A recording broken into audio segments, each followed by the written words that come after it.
for the women recap show. If you're new to the channel, give us a like and subscribe. We primarily Canadian content. We dabble with African content because we wouldn't be the Africans if we didn't. So give us a like, give us a comment. How do you feel going into it? We're 1 win away from being 1 win away. What does that mean? Canada has just defeated a very spirited, I wouldn't say feisty, but I think a better than their record indicated Honduras side 4-1 in the round of 16. Honduras qualified in the pre-qualification along with Guyana, St. Kitts, and Curacao. And I think they were the best of those teams. If you actually look at some of their stats, you'd see that they had put up 25 goals and not conceded in that aspect. So they were a very strong side, and they really were playing toe-to-toe with Canada that first half, coming in and culminating with a goal that was scored against us by Susan Palma. I'm sorry if I mispronounced that, in the 28th minute. They had other opportunities as well and just weren't able to convert. A shout out to the keeper for the U17s, Lallier. You did a good job keeping the ladies, the girls in the matchup. But then a penalty in the 34th minute put away by I said Moza Ralouf. We're doing the dyslexic thing, aren't we? By Rosa Maalouf. Got Canada back in, and at halftime, they came back out with some energy, with some pressing, and they were able to put the game away. 2 more goals by Rosa Maalouf, and then Amanda Allen to put the icing on the cake in the 80th minute, puts Canada 2 wins away. 1 win away from being 1 win away. So this is qualifying, for those of you who aren't aware, for the Women's U17 World Cup that's happening in India later on. So top 3 teams make it. So for Canada to have a chance to make it to this World Cup, they need to win their next game. The next matchup is set for the 4th, Wednesday. So they have a little bit of time to rest up. And then they're playing Costa Rica. If they are able to win that matchup, then they essentially have 2 chances to book their tickets to Costa Rica. But if they're the Canadian girls, they try to want to hold that trophy as well. But top 3 teams make it. So if they do lose in the semifinals, they do have the 3rd place game where they have the opportunity to go through. As we are recording this right now, Dominican Republic is up on Haiti 2-0, and Jamaica is up on Cuba 4-0, meaning they would be the 2 spots that they'd be filling in. So it'd be Mexico versus Dominican Republic, and then USA versus Jamaica, which is interesting because if you look at the groups, and I didn't prepare the slide, the 3 teams from Group F and the 3 teams from Group G would all be in the semifinals. As of recording, this could be wrong. So if there's a comeback, you guys can let me know in the comments how I was wrong.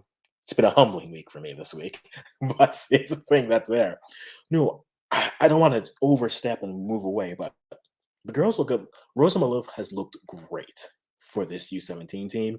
Been interacting with a few people on Twitter, and I'm just like, can she go to U22 and other stuff?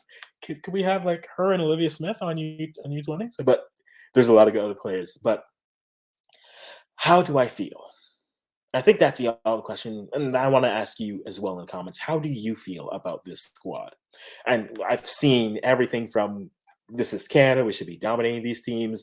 This is CONCACAF raising up, so they're trying to find themselves in a balance. I honestly felt good with this team coming through, and I still think they'll be able to qualify. They have to go through the states if they want an easy one, but it's not going to be easy one way or the other. But I am just curious, man. I don't know. I was on a live stream earlier this week. IMAX it. Football was a channel, and we watched the Bermuda game for Canada, and Canada missed a lot of opportunities. Mistimed the crosses, things. I mean, in the game where you have so many chances, that's the encouraging thing. Against Jamaica, a couple posts, missed opportunity, face adversity, they're there. But again, in this matchup as well, the thing that I'm excited about, I mean, other than Rosa Maalouf, is just how the team was able to turn up to that next level. Now, was that a combination of Honduras running out of steam or Canada just turning up the intensity? We'll find out when they play Costa Rica. But I think if there's one concern with the squad right now, and it is they're creating chances. They just are not finishing the chances. And I think when you start going up, there is no more room for there's no room for loss here. I said that wrong, but we're going to keep it in there. I think the opportunity to make mistakes is gone. The margin of error. Thank you. We're back in the game. The margin of error is a little bit slimmer now. And I think for Canada to really continue to get themselves in the position where they can qualify for the Indian World Cup, they need to be converting their chances. And they missed a few in this game. There's no doubt about it. But they're creating them. So it's kind of like a should I be happy that they're creating chances, or should I be upset that they're not putting them in the back of the net? You need one to do the other, right? So in that sense, maybe I'm just hoping that eventually they'll have that game where they're very clinical. And we're hoping. But we can't I can't overlook the fact that they're creating opportunities. However, they haven't been able to put all those opportunities away. I think as of right now, Rosa Maalouf would be on top of the leaderboard for goals with 9 goals. So she'd be in line for getting the golden boot, but she'd have to go through with other players such as like Vargas, Villarreal from US and Mexico.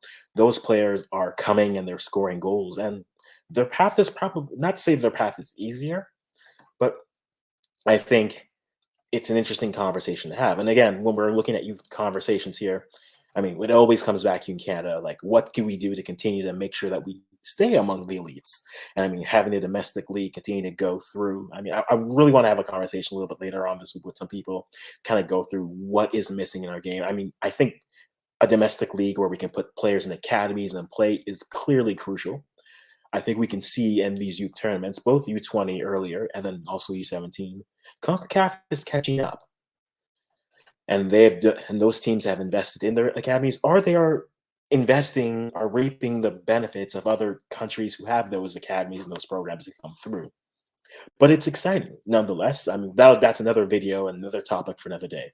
As of now, good luck, Coach Humphries. Good luck to all the girls. We're with you, Baby Reds. We're looking forward for you. You're 1 win away from being 1 win away. We get to the semifinals. We have 2 chances to qualify, but I know you ladies are trying to win that championship and get that trophy. Guys, if you're watching this video, let me know how you feel. Are you excited? What are you concerned about with this squad?